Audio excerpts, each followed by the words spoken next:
وطبعا زي ما معودين حضراتكم ان احنا بنقدم لكم كل العروض اللي ممكن تفيدنا في حياتنا اليوميه، حيث لو كنت طالب جامعي، طالب اعدادي، اي طالب عموما يقدر يستفاد من الميزه اللي احنا بنشتغل عليها النهارده، واللي هي تفعيل جيميناي لمده سنه. مفيش اي خطوره ولا اي حاجه ممكن انها تسبب لك اضرار. طريقه سهله وبسيطه، تابع الفيديو.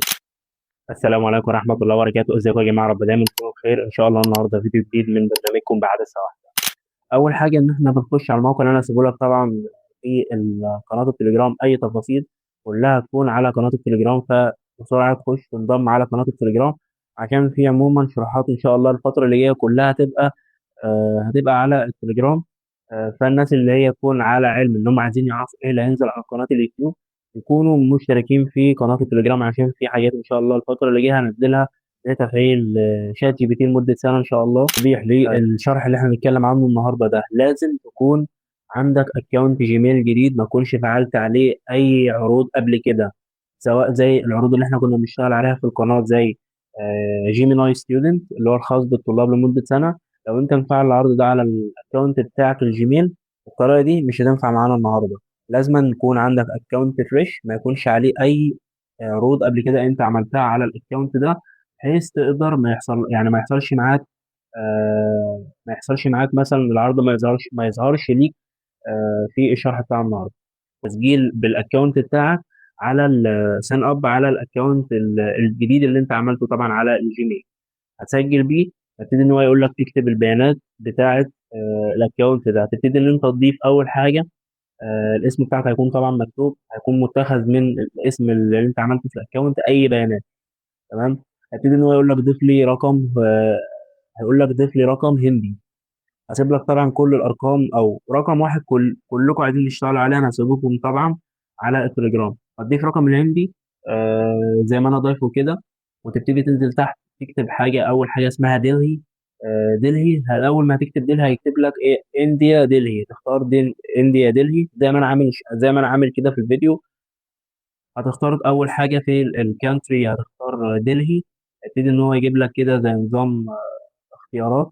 هيكون اول اختيار عندك انديا اللي هو الهند دلهي، تختار انديا دلهي. بعد كده هتبتدي ان انت تتعلم على الرغبات المفضله مثلا، ايا كان اتش ار الكلام ده. هتبتدي تعمل زي ما انا عامل في الفيديو ده بالظبط.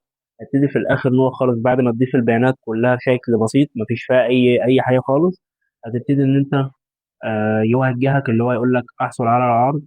هتدوس عليها يبتدي ان هو يحولك لعمليه الدفع. وهنا الناس بتختلف في موضوع عمليه الدفع. لو انت اول حاجه عندك فيزا شخصيه، ف بتاعت مثلا بتاعتك الفيزا الشخصيه وانت رابطها، تقدر تربطها طبعا، او وانت عارف ان الفيزا دي بتشتغل معاك، ابتدي اربط الفيزا دي وادفع العرض ده، وما تقلقش مش هياخد منك حاجه.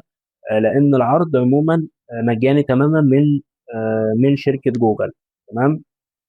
فما تقلقش لو انت ربطت برقمك التليفون او ربطت بالفيزا بتاعتك، فما تقلقش مش هيحصل اي حاجه خالص منه، هو مجرد تفعيل. تمام. طب الناس اللي هم مش عارفين يفعلوا، لو ما عندهمش فيزا، فانا طبعا هسيب لكم طرق دفع مختلفه.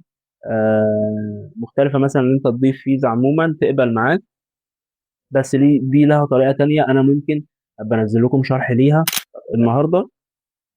هتبتدي الناس اللي هي بتدفع عن طريق رقم التليفون، زي ما انا فعلت كده في الفيديو عن طريق رقم التليفون.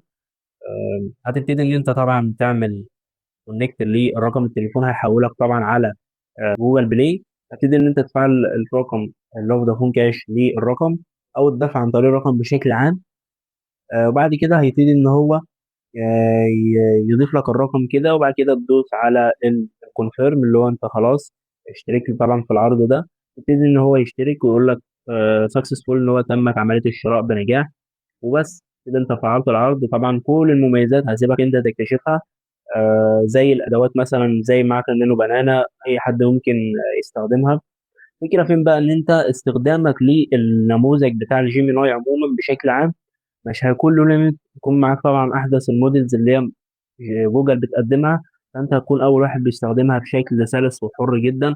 العرض ده اي حد طبعا في اي مكان يشتغل عليه من غير في بي ان. بكرر وبقول من غير في بي ان، مش شرط ان انت تتصل بفي بي ان عشان العرض ده يقبل عندك ويشتغل عندك. من غير في بي ان تماما، فقط بتعمل اكونت جديد وبتسجل بيه البيانات اللي انا قلت لك عليها بكل بساطه. مفيش اي حاجه مختلفه عن اللي احنا قلناه. وبس كده، مش عايز اقول لكم اكتر من كده. ما تنسيش انك تحط لايك للفيديو، تشترك في القناه وتفعل زر الجرس عشان يوصلك كل جديد، وتكتب لنا كومنت لو الطريقه اشتغلت معاك ونجحت. ولو فيها اي مشكله تقدر تتواصل معايا. كل الروابط اللي انا هسيبها لك للتواصل معايا، سواء تليجرام، فيسبوك، انستا، ايا كان. ما عنديش مشكله، برد على الناس كلها. وبس. والسلام عليكم ورحمه الله وبركاته.